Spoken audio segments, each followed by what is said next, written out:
नगर पुणे महामार्गावर शिवारात कोयत्याचा धाक दाखवत प्रवाशांना लुटणारी टोळी जेरबंद.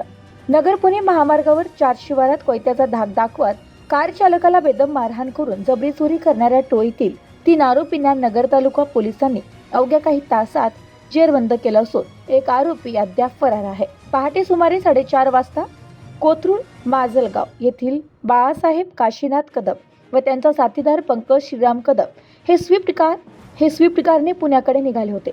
कामरगाव शिवारातील हॉटेलजवळ शौचालयासाठी थांबले असताना 4 अनोळखी इसमांनी हातात कोयते घेऊन दोघांच्या गळ्याला शस्त्र लावले.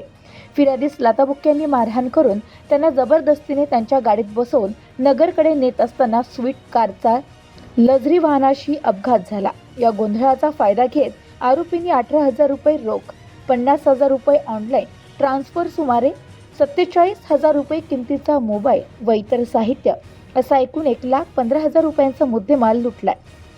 या प्रकरणी दिनांक 23 फेब्रुवारी 2026 रोजी गुन्हा दाखल करण्यात आला असून गुन्ह्याचा तपास सहाय्यक पोलीस निरीक्षक गणेश वारुळे यांच्या मार्गदर्शनाखाली तांत्रिक तपास करण्यात आला असून एक आरोपी अद्यापही फरार आहे. त्याचा तपास पोलीस करत आहेत. Bureau report, news today 24, Ahilyanagar.